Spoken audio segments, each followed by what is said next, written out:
Happy New Year and welcome to the Spokane and Couer housing market update for January 2025. In this video, I'm going to bring you the facts that you need to know about the local and national housing market so you can be an informed home buyer or home seller. It's that simple. My name is Phil Wells. I'm a real estate agent licensed in Washington and Idaho. If you want to talk to me privately about anything, my details will be in the description to this video. If you have a general comment or question, leave it down in the comments below and I will get back to you. We will start our discussion by getting a really good overview of what's been happening at the national level in terms of the housing market. We'll then compare and contrast that national picture to our local markets here in Spokane and Couer. I'll then offer some advice about how you might want to navigate the local markets here if you're a buyer or a seller. So let's get into it. Looking first at the most recent figures that we have for national pending home sales, which details sales volume from November. Contract signings were up 2.2% on a month-over-month basis in November. Year-over-year shows contract signings were up a healthy 6.9% in November 2024 versus November 2023. As you can see from this graph, it's no exaggeration to say that these are the best year-over-year sales increases we've seen in 3 years. And stop to take a moment and really look at that graph. There was a time not too long ago when year-over-year figures showed a 36% decline versus the prior year. It's going to take a lot to recover from that level of declines, so we're starting from a very low level in terms of the number of transactions actually taking place. So this improvement we've seen this month is very welcome indeed. Here's what the National Association of Realtors chief economist had to say about November's pending home sales. Consumers appeared to have recalibrated expectations regarding mortgage rates and are taking advantage of more available inventory. Mortgage rates have averaged above 6% for the past 24 months.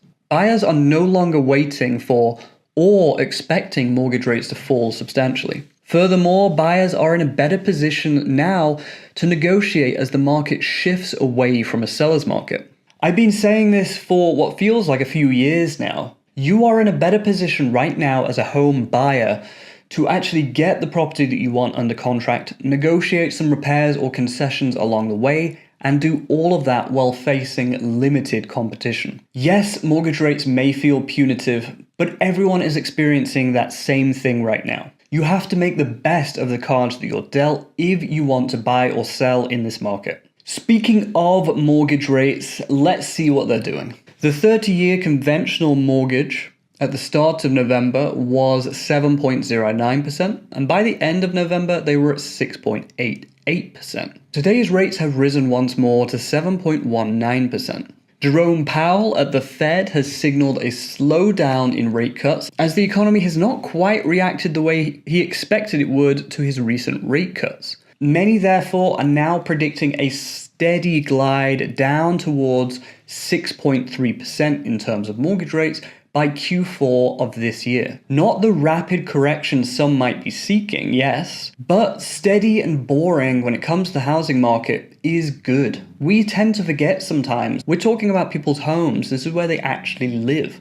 We're not talking about concert tickets here. When the market is steady, people can plan and make informed decisions rather than rushing into something with the frenzied mindset you only get when you're bidding on something. So having rates steadily decline throughout the year will likely lead to a steadily improving housing market this year, rather than a roller coaster of a housing market, which is just fine by me. Let's complete our analysis of mortgages and look at mortgage application rates. Fortunately, the Mortgage Bankers Association publishes data weekly about how many people are actually applying for mortgages, so we can get a pretty good up-to-date impression of what direction mortgage demand and therefore buyer demand is heading in. As we can see on this bar chart, in November, as we saw rates drop into the high 6% range, that coincided with more applications, as you'd expect. And as rates increased again in December, applications pulled back, and they actually pulled back in a big way. So picking up on what the economist said before, that buyers have recalibrated what they're expecting in terms of mortgage rates, it's fair to say that buyers are prepared to accept that 6 to 7% range, but they are still rate sensitive. A 1/4% swing either way is enough to radically impact mortgage applications, and the knock-on to that is that they will impact pending home sales and eventually closed home sales. So the steady decline in mortgage rates down to around 6.3% by Q4 will be welcome relief to those long-suffering home buyers out there. Let's wrap up this national section here. Let's look quickly at median home prices, inventory, and days on market. National median home prices in November were $406,000, which is actually up 4.7% on a year-over-year basis. These prices just aren't coming down. I say it every month, but it still surprises me every month. It seems like everything in the market is behaving how you'd expect it to in terms of the laws of supply and demand, except for prices. Inventory is currently sat at 3.8 months of supply, and homes are remaining on the market nationally 32 days. So now let's start looking at the local markets, starting with Spokane and comparing it to what's happening nationally. Just a note on these local figures versus national, we are comparing actual closed sales here in December with nationally pending home sales in November. Now, November's pending home sales tend to become December's closed sales, so it's a pretty good comparison, but just know we're not comparing Granny Smiths to Granny Smiths, we're comparing jazz apples to Granny Smiths. Not perfect, but it's close. Sales were up 9.3% year over year, which is ahead of the rest of the nation's 6.9% increase. Both are very positive indeed.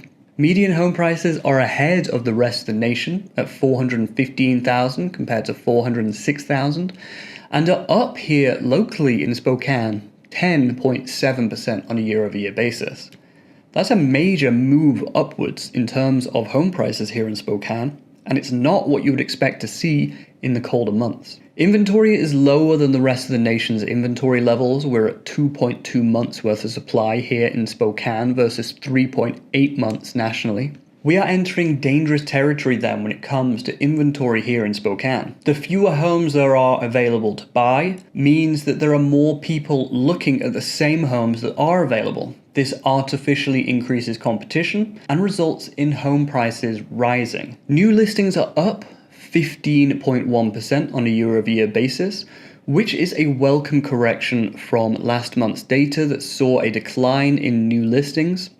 This is what we need to see more of to increase that inventory and reduce that artificial competition that's caused by low inventory.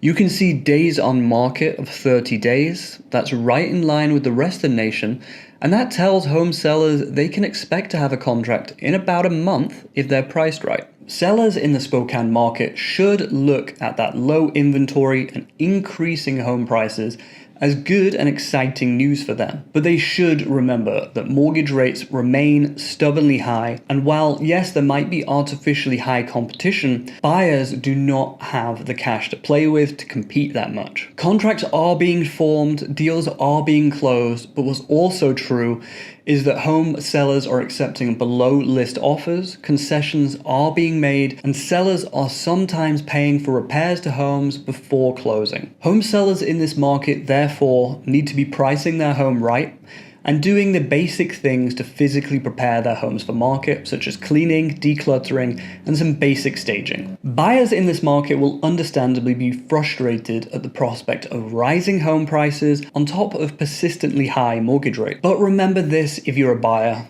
with some exceptions, if you submit an offer on a home right now, you are likely to get that offer accepted. That may not sound like much, but there was a time not too long ago where buyers in some instances were submitting 50 offers just to get one accepted. And do you think that was the absolute dream home of theirs, or just the home that they were fortunate enough to land a contract on? So yes, you'll feel that monthly payment leave your bank account, but you will be in the home and likely the location that you want to be in. Now let's move on from Spokane and look at our other local market, Coeur and see how it compares to that national picture we painted just before. Actual sales were up a massive 20.6% on a year-over-year basis, and that comes after last month's massive 25.6% gain. Something is happening here in Coeur d'Alene. Are we starting to clear out that massive inventory backlog that's been bogging down the market here? Well, months of supply is at 4.5 months. That's the lowest I've seen in a long time, and that's some evidence that that massive inventory backlog is starting to clear out here. However, median days on market are currently 95 days on market, and that's actually 4% longer than this time last year. Median home prices are up a modest 1.93% to $513,500. Sellers in this market should be looking at declining months of supply and be thinking that the market is becoming more favorable for them to list. However, we are still seeing over 3 months in terms of days on market. That makes it very difficult to plan something like a simultaneous sale and purchase. After all, the market might be radically different in 3 months from now. And yes, you might be able to sell, but it might be really difficult to buy when 3 months have rolled around. Sellers in this market that don't have an urgent need to sell should be taking care of their to-do list, taking care of those maintenance items that make a home feel loved and well taken care of, in preparation for a more favorable market. That being said, it is possible to sell right now.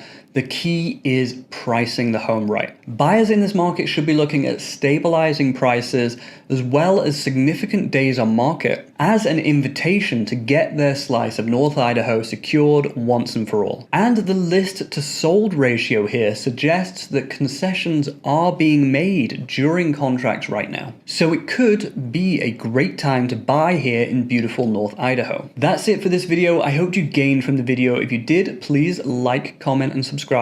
That interaction tells YouTube that I'm doing a good job and they'll recommend my video to more people. If you're looking at buying or selling a home here in the Spokane or Coeur d'Alene area, please feel free to reach out to me. My details will be in the description to this video, and I'd be honored to work with you. Like I said, my name is Phil Wells, and thank you for watching.